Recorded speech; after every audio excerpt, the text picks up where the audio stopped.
Recording in progress.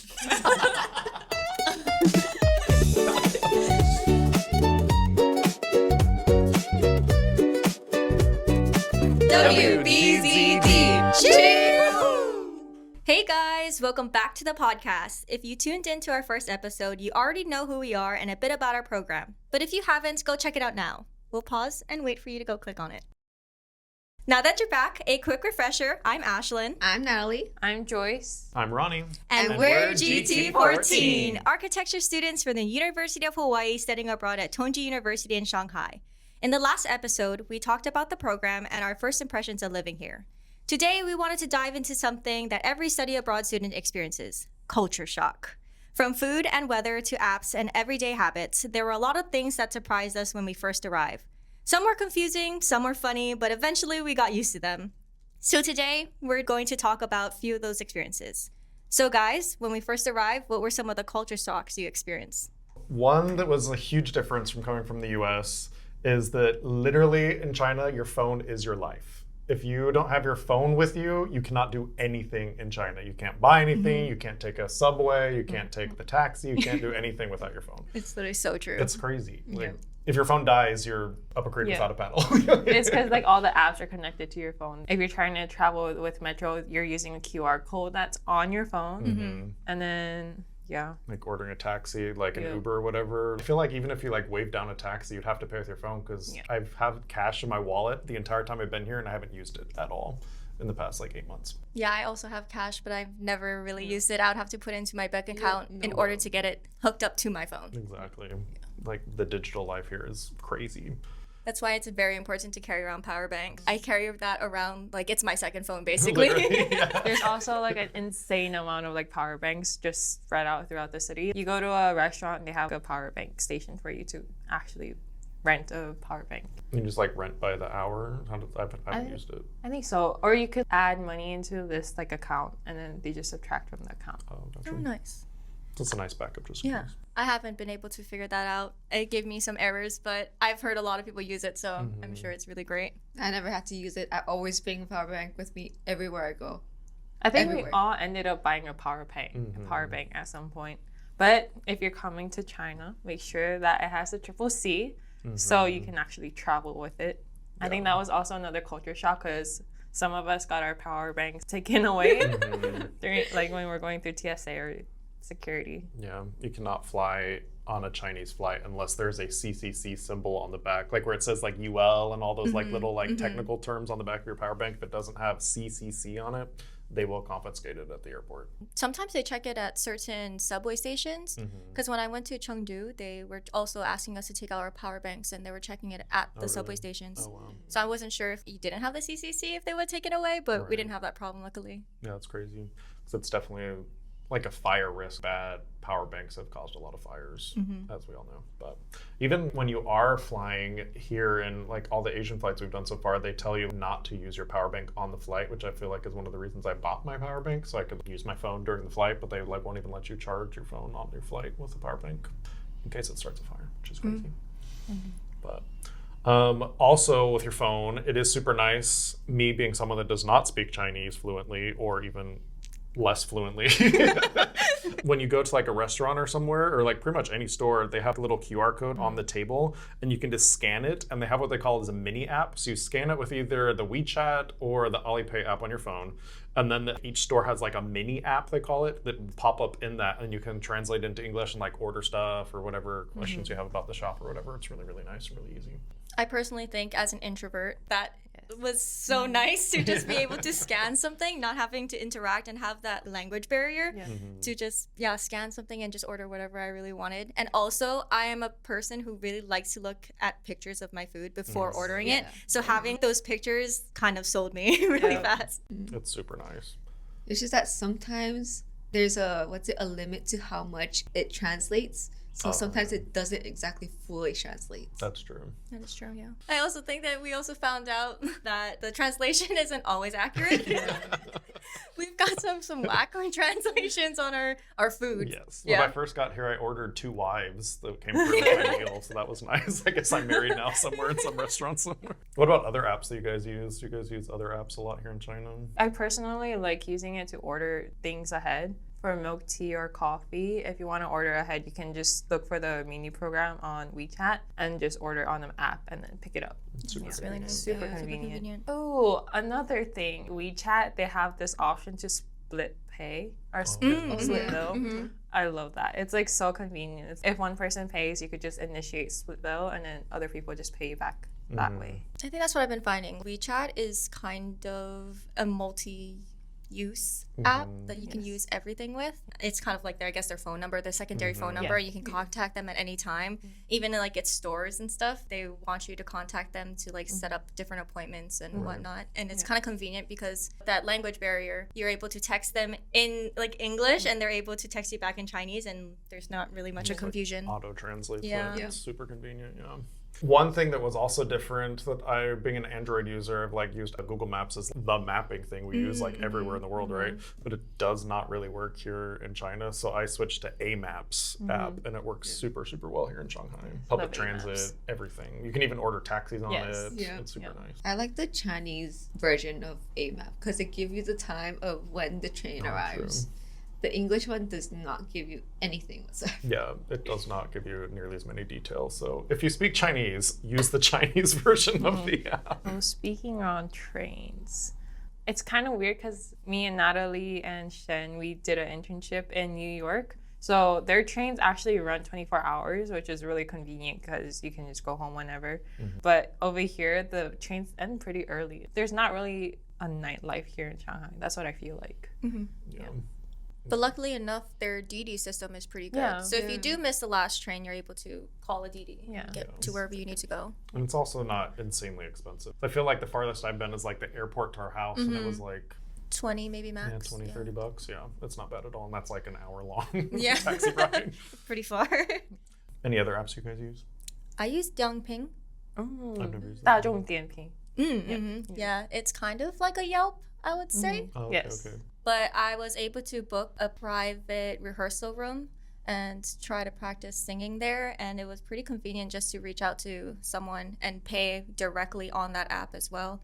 And then just reach out to them on WeChat to just try to book an appointment. But it's pretty nice to see like so many different options of like that one thing you're looking for. So I really like You can also get discounts on it. They do like combos. So if you're ordering food at a restaurant, if they do have that 大众点评 program, you can actually see if they have combos, and then you can order via that app, and then it saves you a lot of money. If you have an Android phone, one, I guess, hack that I use is if you hold down the home button, it'll bring up like Google Assistant person, and you can just click translate, and it'll translate whatever on your screen into English, since like I can't read Chinese. And so when I'm ordering something, or probably using that app, I can just hold down and it'll translate everything on the screen to English, and then be like, oh, that's what I want. And then just go back to the app and click on it. It's nice. That's how I order my groceries. What I use is my Apple and then just like screen record it. Oh, yeah. And just translate that. I'm doing the same thing, phone over phone. Yeah. Oh, maybe that's a good point too with apps as like your guys' iPhone situation, since they don't do eSIMs here in China. You guys weren't able to use your new iPhones because they only use SIM cards here. So every single time I go out, I have to use 2 phones now. Well, sometimes you even carry 3. Other apps, I say Meituan. Oh, yeah. I think we're gonna miss Meituan if we go back. Oh my gosh, yeah. So Meituan's like Uber Eats on steroids, but for like not even a quarter of the price. It's so cheap. You can order like anything on it. You can order like that's where I can order my groceries. You get groceries and get food and get takeaway stuff, but you can also get delivery stuff. It's crazy.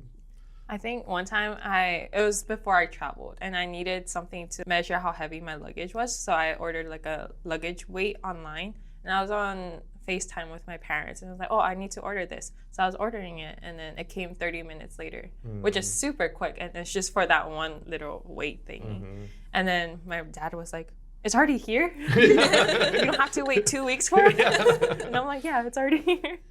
For me, I would say I'm like hungry in the middle of the night. I just order and it'll just come. And like I don't have to go out and eat. And if you're lucky at your hotel or like for our apartment per se, there's robots that can bring your food or groceries, I think, up to your room. Yeah. Like right to your door. Yeah, it's pretty crazy. Yeah, it's super crazy. One thing that I think was maybe just a general culture shock that has to do with these apps was how much consumer culture there is here. I feel like consumerism here is way more than the US. Everybody's buying stuff, everybody's shopping, buy stuff online, delivery trucks going everywhere. And like even in Shenzhen, I've heard they actually legit have like drone delivery, which is crazy. Like living in the future. Literally. So if you're worried about not being able to buy stuff, you can buy it in China for sure.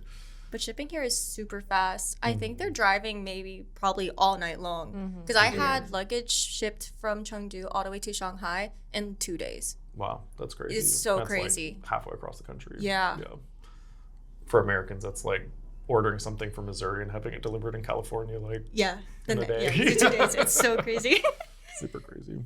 I think another app that I use a lot is Taobao. Oh yeah. Love Taobao. It's like Amazon. Yeah, basically Amazon the app, but like so cheap and so fast. I think on average your things get to your place within 2 days. Yeah. And they literally have everything. They have everything. We went curling the other night we made a friend from Russia, and she really wanted to go curling on her birthday. And then that night, for as a joke on the metro, we're like, I wonder if you could buy curling stones on Taobao. You can. Crazy. Oh my gosh.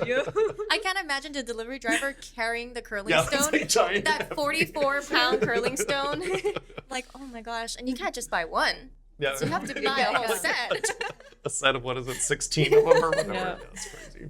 I think one app we forgot to talk about is RedNote. Oh, that's right. yeah. You guys use RedNote, Yes, like you can find anything on RedNote. People are like pretty quick at posting stuff. So like even after concerts or like after certain events, people are just posting, and there's like a lot of updates that happen on the app. So like an Instagram-esque type thing. Okay.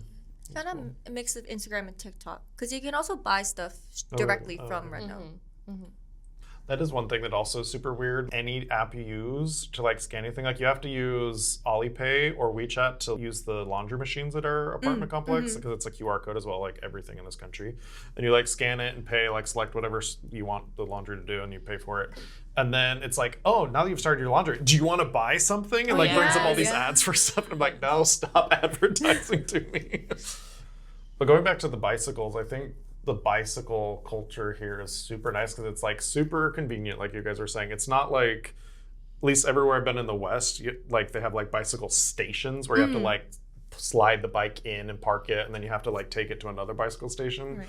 Like in China, you just pick up a bike on the side of the road anywhere and you just leave it wherever you want and just tap it out, and it's like, okay, thanks, bye. Right. For like, I don't know, 25 cents, 50 cents, something like that.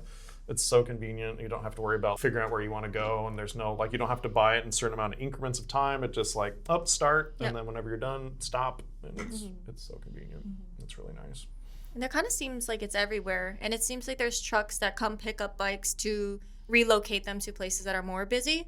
But I guess we did have some issues certain times that there were no bikes around. That's true. Sometimes, yeah. But you can, like for the Hello bikes that are run by the Alipay company, Alibaba or whatever, you can look on the app ahead of time on the map and it'll show you GPS coordinates of where all the bikes are. And so I've done that a few times. So yeah, some of the stations, depending on the time of day, don't have any bikes, but so you can plan ahead, which is kind of nice. That's very convenient. That's really nice. And the biking infrastructure here in Shanghai is quite good. Almost every single road has a bicycling lane. Yeah, that's really nice. You have to share competing with mopeds, but like I've never felt like, oh my gosh, I'm gonna die, like cycling on the side of the road. Maybe by the mopeds, but not by car. Sometimes they're honking at me and I'm like, I'm going as fast as I can. I think that's another culture shock thing. It's like the amount of mopeds that are here. Oh, true. Because it's just more convenient. You can get the same things as like driving, basically. Right. Yeah, tons. But you can get through like smaller alleyways. A lot of the delivery people are actually driving mopeds here. And one thing that actually surprised me a lot was how quiet they are because they're run on their electrical mopeds. But when we went to Taiwan, their mopeds are still gas, and it's really loud. Like you can hear the difference. I didn't think about that until like I went to Taiwan. Yeah. The Shanghai roads are super quiet. 'Cause I'd say at least in our neighborhood, like at least half electric cars, probably, if not more. Yeah. And then, like all the mopeds are electric, and it's just surprisingly quiet. Like even Singapore, which I felt was like, ooh, green leafy city that we went to a couple weeks ago, it was like, oh, it's really loud here. Like the buses are loud, they're not electric. And I was like, oh, wow. So I think it's going to be a shock when I go back to the US and be like, oh, these cars, these mopeds. Make sure you do have a VPN when you come, because with the Great Firewall, you literally cannot access Western internet, or I guess not even Western, any of the other internet without a VPN. We'll probably talk about that at some point. Yeah. That's a whole other topic. I mean, I guess we could talk about it now. Sure, yeah. In terms of VPNs, I didn't know which I actually never used a VPN before coming here. Same. So I had to research before coming here, what VPN might possibly work. So I went online and AI'd it to ask like, oh, which VPNs do you recommend? And it gave me 3 recommendations, and I downloaded them. I bought the subscription just to come here to find out they don't work. Which 3 are they?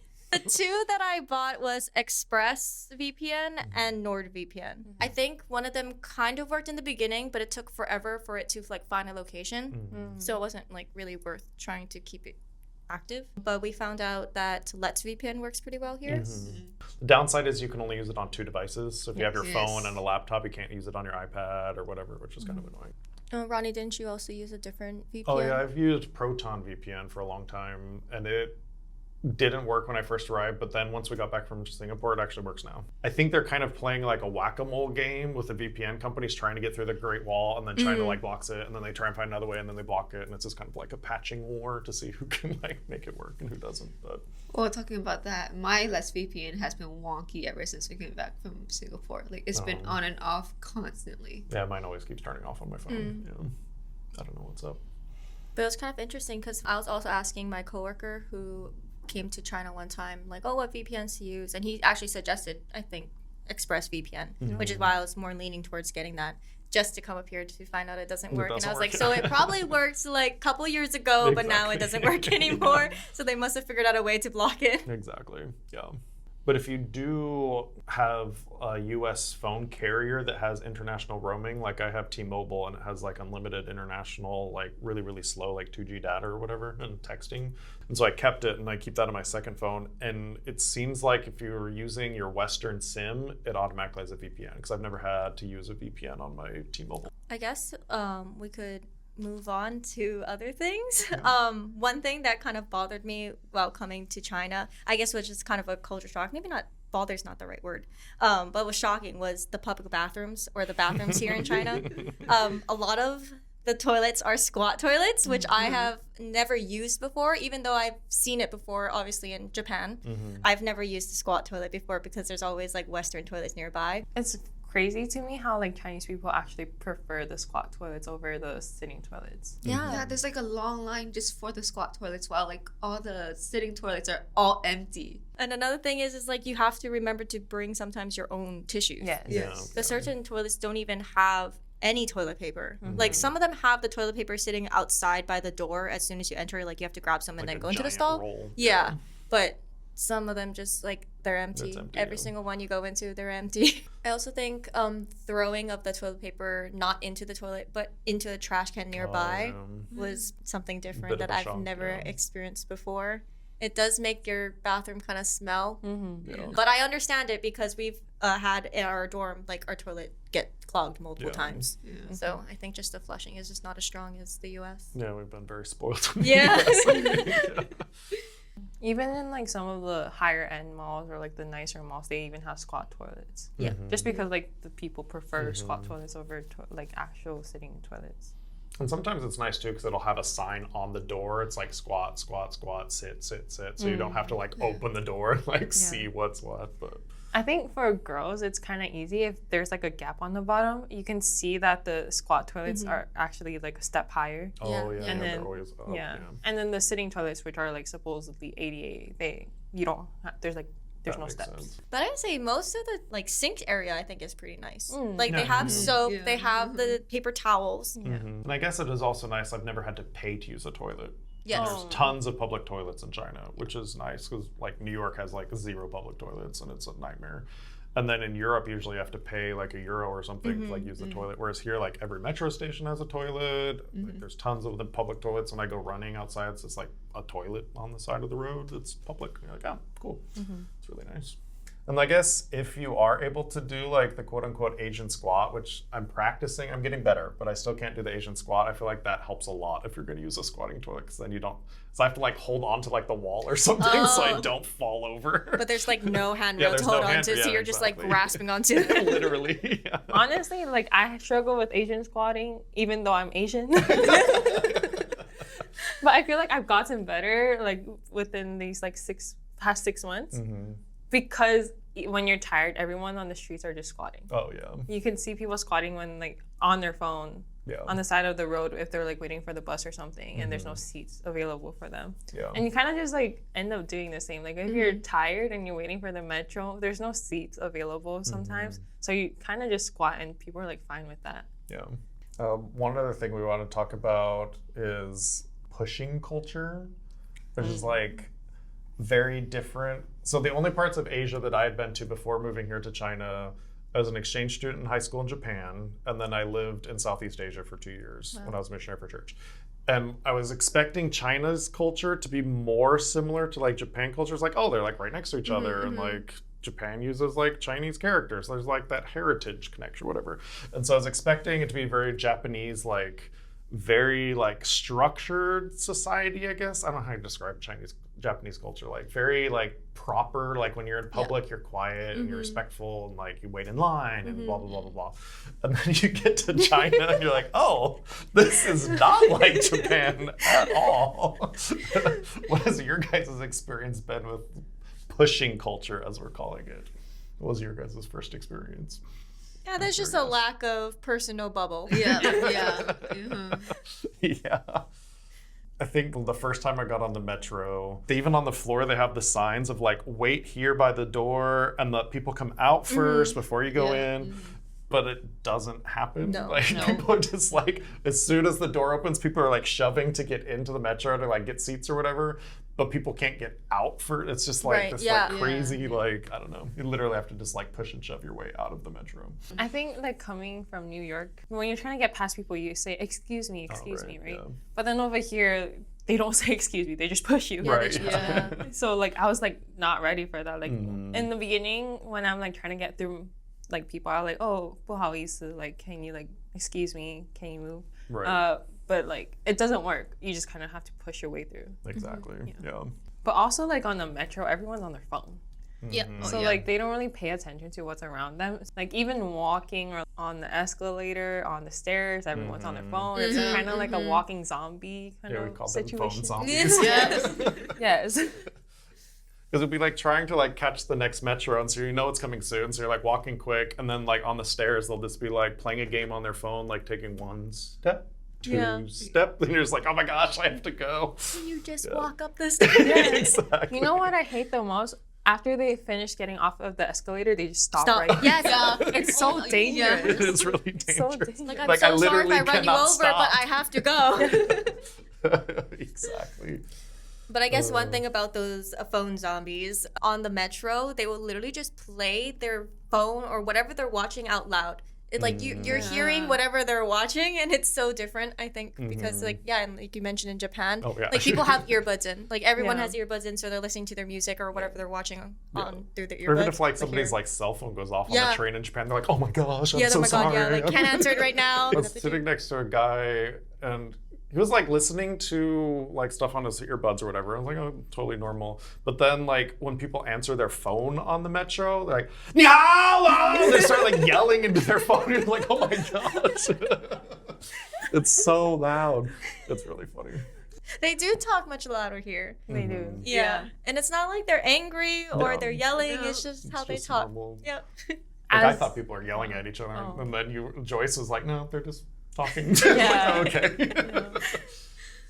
I guess we should disclaimer as well that we're not looking down on Chinese culture saying it's bad or anything. It's just different from our experiences being Americans. We actually all love it living here. So 100%. Yeah. It's just things that are much different than what we're used to. Yeah. Surprising, and you get used to it, and you kind of just join the exactly.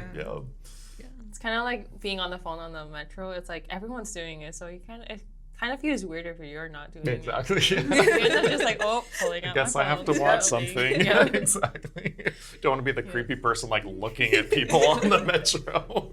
But I do think it's nice, like on a metro, like we can stand there and have a conversation. Oh yeah. Yeah. Because like in Japan, like we were just standing there and like not talking, or you're on your phone, kind of waiting for your stop. And the metros here are longer rides, I feel. Yeah. So being able to just have a conversation and talk about your day with someone is really nice. I think that's what got us to start our podcast. That's true. Yeah. We were just like going home one day, and it was a really long ride, and we were just like talking about stuff, and these conversations similar to this is like coming up. So we're like, oh, maybe we should start a podcast. We were talking one time so much and in deep conversation that we missed our stop. That is true. That is We had true. to get off and turn around and go back.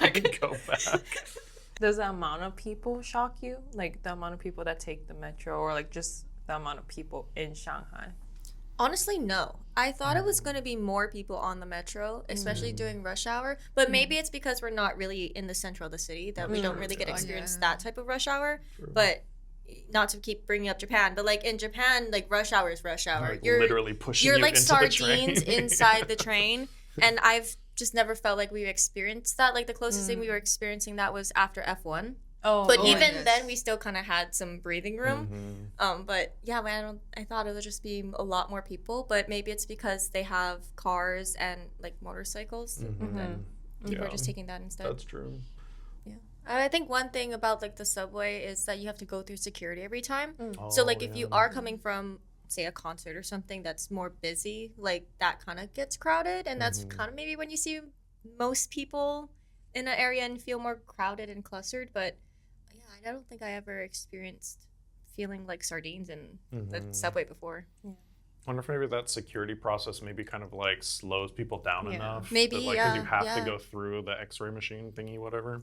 Maybe that like gatekeeps the crowdedness. For reference, the security that we go through for like metro is different from like TSA. TSA is like more in depth and stuff, but over here I think they only check for like certain things like knives and stuff. Yeah. Like if you have a bag, you put your bag through the X-ray machine, but then you just walk through. Yeah. I mean, when we're talking about bags, I think that's also one thing that like shocked me, but also I kind of like it, is that they have really nicely designed bags. It's like if you order something, they give you a bag to like put your food in or like whatever your stuff in. And they've designed those bags, and it's really pretty. Like you could use them as gift bags later on. Right. Yeah. It's not just like a plastic shopping bag. Yeah. Yeah. Like if you order drinks or like order food, it's in an insulated bag. Yes. Yeah. It's really crazy. Like I've reused them for like shopping bags and like bring to school bags. Yep. And, yeah, they look really Let's nice. just say I have like a box full of those bags. Natalie's been making a collection. I'm literally making a collection. Every single time I buy milk tea, oh my god, it's full. I think one of the ones that we are going to talk about is the tipping culture here. Oh yes, yes. Or the lack of The lack of tipping culture. The opposite The of the lack United of. States. When did you first realize that when you got here?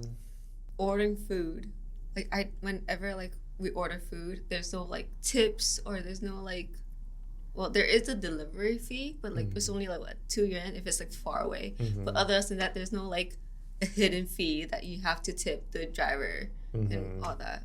There's nothing. Yeah. It's so different. Yeah, because I was really surprised when we did Meitu. Like, Oisa's noticed, like, sometimes ordering something online and having it delivered to you is cheaper than going downstairs and walking across the street to get the food at the restaurant, which makes no sense to me whatsoever. But yeah, when you do deliver, or like if you're on a taxi or if you're at a restaurant, like, I've never tipped anybody here. I feel like they'd just be like super weirded out if I was trying to like give them money. Because A, there's no such thing as cash in China. Yeah. But yeah, it's just super strange. But yet they put good service in. Yeah. Every single time. Yeah. Super nice. Especially Haidilao. That one time we went to Haidilao, when we tried to do it ourselves, they're like, no, let me do it. Yeah, we'll cook it for you. Yeah. Which for those who don't know, Haidilao is like a hot pot restaurant that's amazing and really good. But yeah, service here has been super nice. But I found like people here are like extremely nice and like I feel like any city you go to, like there's that like everyone's in their own lane doing their own thing, but like if you ask someone a question or like smile at somebody or whatever, usually they like reciprocate or like answer your question really nicely. Or like we've made friends with the security ladies that work at the desk in our apartment complex. they're Super so nice. nice. Yeah. And the new security people are super nice. And I don't know, I feel like China gets a bad rap in media for at least stuff that I'd seen, but like people here are like super nice and super friendly. Yeah, I think everyone is willing to help. Like I've got approached multiple times by people speaking in Chinese, like asking for help. I'm assuming they're asking for help. Like they've just come up to me and they're like asking me a question. I'm like, I'm so sorry. I don't speak Chinese. I don't really know what you're saying. So I'm normally looking at like Joyce and Addie like, help. Can you please talk to this lady? That's the thing. Like every single time we go out as me, Ashlyn, and Joyce, they all go to Ashlyn first. They don't go to Joyce or me. They go to The straight two to Chinese Ashlyn. speakers. It's because she looks the most approachable. Yeah, that's true. Yeah. Need to tone down your friendliness, I guess. Our advisor, Clark, actually was able to talk to someone on the subway. We heard this story, yes. yeah. Oh, yeah. That he also doesn't know Chinese, but he was able to sit down, I guess, with this random guy on the subway and pull out his Google Translate and have a conversation with him. So I think it's doable to have a conversation even though you have that language barrier. Yeah, definitely. And it seems like living here in Shanghai, people are much more like open to that from what I understand. Like people from other parts of China with like literally like no English like exposure at all, where Shanghai is quite multicultural and whatever, and historically very open to that. And so I feel like when people do come up or like ask you a question, like I'll be like, oh, just 1 second, and I like open up Google Translate, and they're like more than happy to like use a translating app, or they have their own app or whatever, and it totally works. Yeah, it's not a problem. I wonder if it's like a cultural thing. It'd be interesting to like look at if it's a culture thing. Because I feel like in the US, if you know someone doesn't speak English, you kind of like start playing charades and like trying to do it, or use like slower language or whatever the case may be. Whereas here it's just like Chinese, like super fast. Even if I'm like, wait, what? They're like, and it's like, I don't know what's happening. That's funny. Yeah, we did take Chinese class. Yeah. And picked up on certain things. Like I can order some milk tea now. I ordered my milk tea. I think like listening, I can pick up things now from like taking the Chinese class, or just like listening to announcements, because I feel like everything here has a robot voice. The metro has a voice, the taxi has a voice, everything. And so like I can pick up words, but like trying to reproduce it and speak, I'm like, especially after the holidays and not practicing my Chinese and traveling, I came back and it was all gone. Like, it definitely helps being here though, I think. Yeah, being back.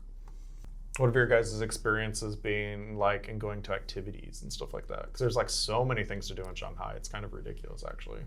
I think I love how like Tongji, they actually host some events. Kind of like for a Moon Festival, they were hosting dumpling making, like a gathering, and it was really nice. Like you get to experience some of that. And there was also one where they took us on a city walk near Yangpu River. That was really nice too. We got to like actually visit that place, like, and then they kind of like introduced us to certain things, going like, oh, this is why it's important in Shanghai, things like that. Oh, other events, it's like concerts and stuff. Oh, yeah. Us trying to buy concert tickets is like the hardest thing ever, because tickets literally go out like the second they are released. You're trying to fight against like other Chinese people who are like experts at like pressing buttons. Yeah. The phone zombies. Yeah. I think, what were we trying to do? We were trying to get F1 tickets, and we were trying to get the ones on the actual race day, yes. But those sold out within 1 second, and we couldn't get tickets to that. So we ended up getting tickets for the Friday, I think practice race. Yeah. Because I feel like looking at different things, like for English-speaking people, there's an app called Smart Shanghai, which is like caters to like expats that live here or whatever, and they kind of curate like concerts and activities and things that are happening this weekend or whatever, which is super helpful. And so there's a ton of stuff happening in culture. Like there's like, I don't know how many like hundreds of museums here in the city and like different theaters and whatever.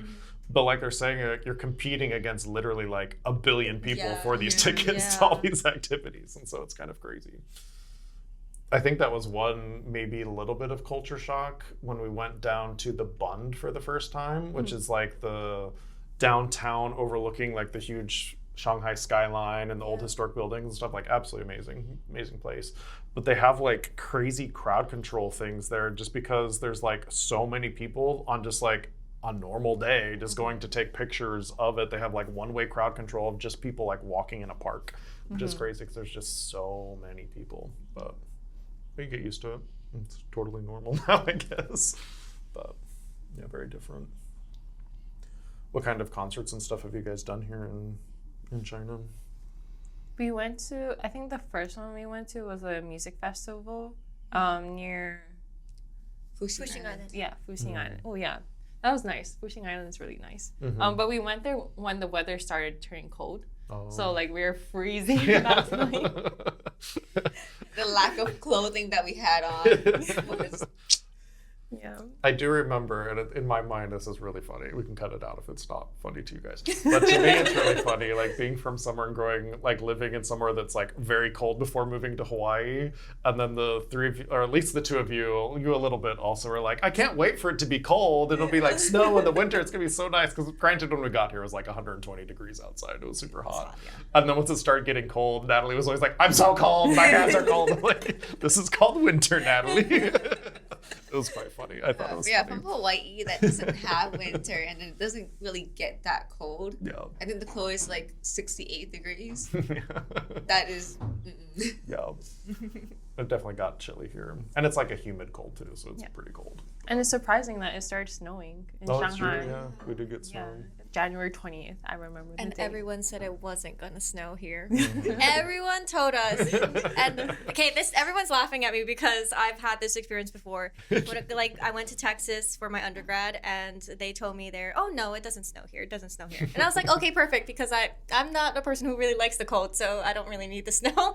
And of course, the first year I'm there, it snowed. And that was like probably the I don't know, worst snowstorm they experienced in a very long time. Oh, was that the crazy one where yeah, like, the crazy power freeze. went out? Yeah, the crazy freeze. So that was when I was there. And then coming to Shanghai, they were like, "Yeah, does it snow? It doesn't snow." It's like, okay, perfect. Like I don't really need any cold winter gear and stuff. And of course, it snows. It was my first time taking a picture of snow on a palm tree. So that was Oh, that's cool. It's interesting. Yeah. Weird and yeah, it's kind of strange. But... And we're complaining about the cold, and yet we went to Harbin. Oh yeah. That's true. Yeah, like, literally the ice festival capital of China. That was freezing. that was cold. It's so crazy. It's really nice though. I liked Harbin a lot. Just like the food, it's different, and then like also like just the culture is kind of different. It's like when you're eating out, they don't give you napkins, so you kind of have to order the napkins on separate. The food portions are a lot bigger. We ordered like a duck. It's called I forgot what it's called, but it's like a big pot on the table, and then they cook a duck inside, and it's like braised duck and stuff. We ordered one duck for 4 people. We could not even finish it. We couldn't even get through half of So it. much food. Yeah. Literally so much food. But that is one thing. So we want to talk a little bit about food. We have time in there.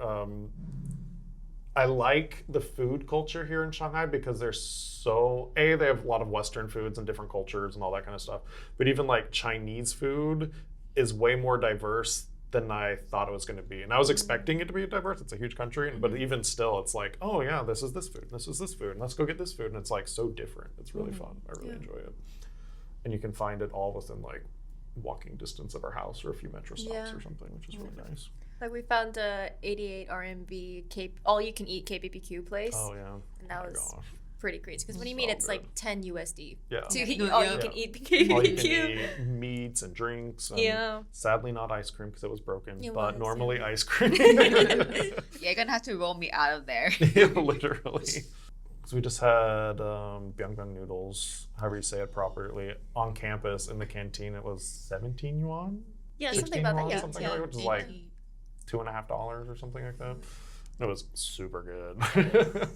The portions are also pretty big too. Tongji Canteen is like top tier. It's so good. You get it for really cheap prices, and it's like there's a wide like variety of food that you can order. Seriously, yeah. There's like Canteen by Us, which is the halal one. So if you're Muslim, you can eat there. And then there's also one we call it the Forest Cafe, which is like a 2-story. There's like at least like 15 shops in there or something. There's so many, options. The bakery there is actually pretty good. And then there's like the big canteen on the other side of campus, which is 3 stories and has, I don't know, probably like 30, 40 different options of food. It's just crazy. There's also the Korean one that we went to. Yeah. Korean canteen. That one's a little smaller, but Interesting thing though is that China has like set lunch and dinner times. yeah. So like after 11:30 or 12 o'clock, that's when peak lunch time is, and everyone's just like going to the canteen. Everyone's kind of like sitting with other random people on those like tables, just so they could just eat and go. Just find a spot. I feel like that's pretty common though here in China. Like everyone just sits with random people or wherever they can fit each other. Like I went to a restaurant one time and I was like, oh, it's just me. And I sit down and she's like, yeah. I kind of look around and I'm like, okay, all the tables are definitely full. Yeah, there's some empty chairs, but like table wise, it's full. And she just like brought me right over to this couple, sat me down. And I was like, wow, this is so different. Sitting with strangers at a table. It's like culture shock for you, but for me, because my family owns like a restaurant in like Hawaii, and it's like a Chinese restaurant, it gets busy from like time to time, and you end up like sitting with strangers. And I think I got used to that. Like it wasn't really like too big of a culture shock for me. Yeah, for me, living in Europe was like that too. They're just like, whatever, just mix and match. Yeah, it's kind of like, I guess, sitting at like a big bar where it's like every seat is kind of just open, but you're actually at a table, which only supposed to sit 4 people. I feel like in the U.S. we're definitely used to like, this is my table. Yes. Yeah. But it's funny because I think we got used to now going to the canteen and finding a seat first, especially when we're in a bigger group. We try to find a seat first, put down our bags, and since we know it's not really going to get stolen, we were able to just leave it like, there, go back, get our food, come back, eat. Like, I don't know if it's like super advisable, because I'm sure stuff happens, but like people just like leave their laptops out and their phones out to like save a spot, or if they're like working in the common rooms like here on campus, they just like leave their stuff and like go get lunch or whatever. There's like signs that say like, don't leave your stuff, but everybody does. It's like super safe here. Like people don't even lock their bikes or their mopeds or anything. It's really crazy. Oh, real quick, you were talking about lunch. That is one thing that's super nice on campus. If you have like friends or whatever, or like you're trying to meet somebody, like lunchtime is like sacred time here, where you have like 2 hours and like there's no classes, there's no meetings, nothing. Like the entire campus goes to eat lunch. And so we learned like a hack that if you like wait 30 minutes, like the first round of people will be done and there'll be lots of tables and lots of spaces. You can like go and sit down and eat. Well, I guess if we're going to touch upon one more subject before we end this podcast for today, because we're running out of time, I guess we want to ask Ronnie specifically what it's like to be a foreigner in Shanghai, especially since you're not Asian. You don't look Asian or Chinese. Most foreign looking. Maybe you can explain what your background is. So I am definitely your basic white guy living in Shanghai, not speaking Chinese, ticking all the boxes. For the most part, I'd say being like looking like a foreigner living in Shanghai is not a big deal. I feel like people here are so used to foreigners, especially if you like go in like a central part of town where like no one will even like bat an eye that there's a white person, because there's tons of white people there. And here on campus, there's so many international students and stuff, like nobody like even cares. But there have been like, or I guess maybe one of my favorite parts is most of the public students here and school kids have to take at least some level of English. I don't know exactly how extensive it is or whatever. And so a lot of times when I'm walking around, or if I'm with Roland and David, our 2 Austrian friends who are also like white European guys, we'll be walking around and they'll be like, little kids will come up and be like, hello, how are you? Or like, hello, what's your name? And then you like answer them and they're like, I don't know how to reply, and just run away. That's literally how we are with Chinese. Exactly, literally. Yeah. The opposite. Exactly. So it's like, I understand how you feel, kid. I cannot speak Chinese. But that's literally so cute. So that's pretty funny. But I feel like for the most part, like nobody cares here. I don't know if that's similar to like other parts. Like, I've only been to a few other parts in China and was part of like a tour group with the school. I was still the only white guy, but I wasn't like mingling with local people. It was just like the school group. So I don't know exactly what it's like in other parts of China where it's not so cosmopolitan like Shanghai. But I have noticed a few times where like if I get on the metro and sit down, like people will like look at me weird and then like stand up and go sit somewhere else. And so I don't know if it's just like uncomfortableness, or maybe I'm just being like hyper alert to it and that there's like another reason they're moving or something. I don't know. But there has been a few times like that, but not to the point where I feel like it's a problem per se. But yeah, I don't know. So I'd say for the most part, like if you aren't ethnically Chinese or Asian ethnicity of some sort, like it's not a problem at all living here.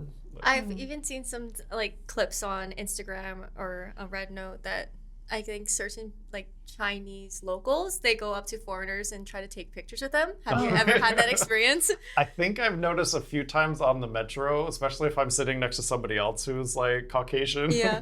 They'll be like, you can totally tell there'll be like a girl sitting there and like not surreptitiously taking pictures with their phone, which is really funny. But for the most part, yeah, I feel like here in Shanghai, it's like nobody even like looks at you, like nobody cares or anything. So you know what I find funny is that like whenever we speak English on the subway, people look. Oh, yeah. They definitely for look. sure. Like what? Like they get surprised that we are speaking Right, that's English true, too. yeah. Like the Chinese-looking students are like speaking English. They're like, wow. Right. Like Speak fluently really good in English. English. What school do you know? go to? It's so true. But a lot of, I feel like more I get other international students don't think I'm American, which I would feel like me talking like this, like people would instantly be like, oh, you're American. Whereas like today in class, I was sitting with some new group in one of our intercultural communication class. And I was sitting with a new group of students and we were chatting and and at the end we're like, oh, hi, I'm Ronnie, blah, blah, blah. And one guy thought I was from France and one guy thought I was from like other countries. I was like, oh, no, I'm definitely American. So it's just kind of funny that it's like more, I don't know. People like don't expect you to be like a certain thing or whatever. I was expecting people to be like, oh, they're Americans and whatever, like I've experienced in like some European countries. Whereas here it's just kind of like, whatever, nobody cares, which is fun. And so maybe the reverse of that also is just being able to meet other people from other countries is really cool. Yeah. Like we've made friends from people from last semester in our studio from like all over the place, and it's been really fun. I think that's like one of the pros to why, or like one of the reasons why I wanted to do global track. It's because I knew that there will be more opportunities for me to meet people outside of like Hawaii itself or like outside of America. Then you get to like interact with them and kind of build some connection. Exactly. Yeah, because it's not just Chinese people, it's the whole international student community here, which is cool.